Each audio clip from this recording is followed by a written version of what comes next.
tahun 79. Maka DP Perda itu mengatur bahwa lagi ini marga itu dikuasai oleh seorang bupati tadi. Maka terjadilah pemilihan kepala desa. Itu lebih kurang pada tahun 69 lah ada pemilihan kepala desa. Maka ini desa-desa sekarang ini dipimpin oleh kepala desa.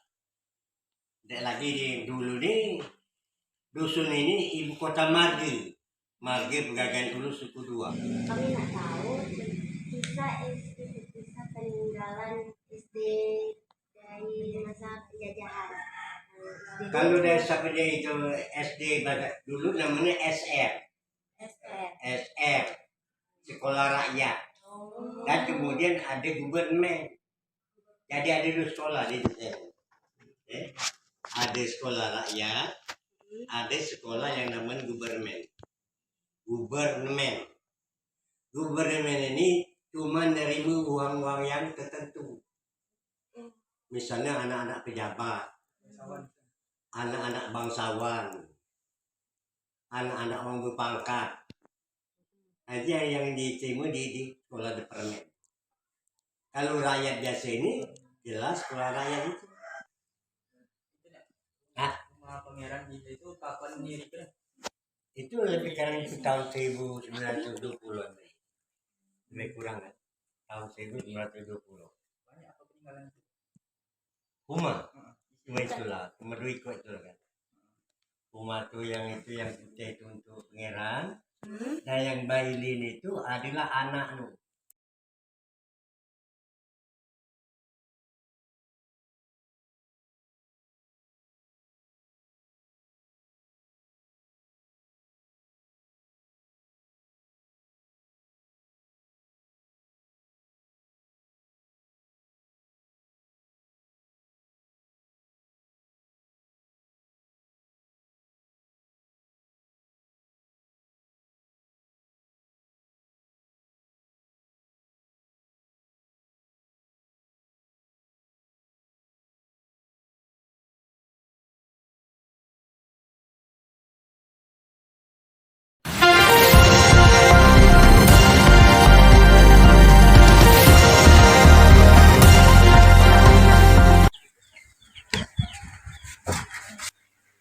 Assalamualaikum Waalaikumsalam. Assalamualaikum warahmatullahi wabarakatuh. Perkenalkan, kami siswa SMA Negeri 1 Kandis kelas 10 kelompok 1. Kami akan mewawancarai Bapak Irawan tentang pemilu selaku penyelenggara pemilu dalam bidang pengawasan. Selamat sore dengan Bapak Irawan. Ya, selamat sore. Saya akan mengajukan beberapa pertanyaan terkait pemilu. Pak, kita ketahui bahwa pemilu diadakan 1 kali dalam 5 tahun. Iya, betul. Bolehkah pemilu diadakan 2 kali dalam 5 tahun? Oh, terkait pemilu itu memang sudah diatur di dalam undang-undang bahwa pemilu itu diadakan 1 kali dalam 5 tahun, 1 kali dalam 5 tahun. Kalau mau dirubah itu berarti melanggar amandemen, melanggar undang-undang dasar tahun 1945. Itu tidak boleh, bahwa memang sudah ditetapkan pemilu itu diadakan 1 kali dalam 5 tahun, begitu.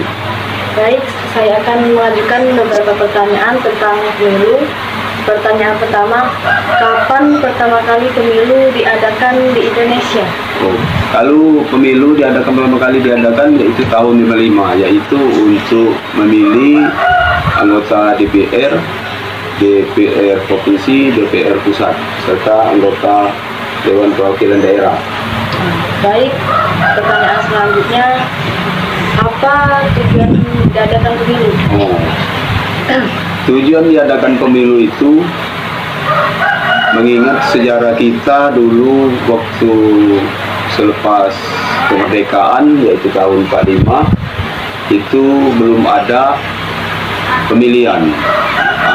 Gunanya diadakan pemilihan itu yaitu yang pertama untuk memilih anggota DPR pusat, yaitu DPR RI, kemudian untuk memilih DPR provinsi, dan kemudian untuk memilih DPR kabupaten, dan juga untuk memilih Dewan Perwakilan Daerah yang disebut DPD.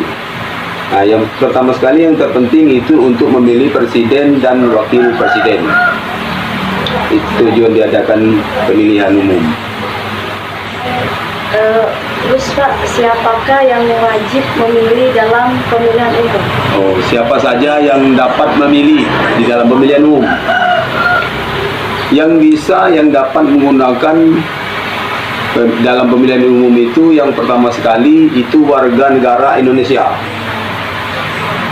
Warga negara Indonesia yang telah berumur 17 tahun atau sudah menikah. Dan terdaftar di DPT, daftar pemilih tetap. Kalau dia tidak terdaftar di DPT, tidak bisa menggunakan hak pilihnya. Itu yang bisa dapat memilih. Saya rasa itu saja pertanyaan dari saya.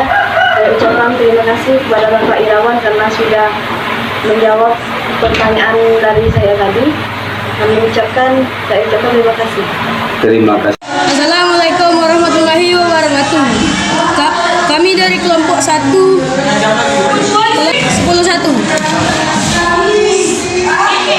Kesimpulan dari wawancara Pak Irawan adalah: 1. Pemilu tidak dapat diubah karena sudah ditetapkan oleh undang-undang. 2. Pemilu diadakan 5 tahun sekali. 3. Pemilu pertama kali diadakan tahun 1955. Tujuan diadakan pemilu adalah untuk memilih pemimpin yang tepat. Contoh, pemilihan presiden dan wakil presiden. 5. Yang wajib memilih adalah WNI, warga negara Indonesia. Seorang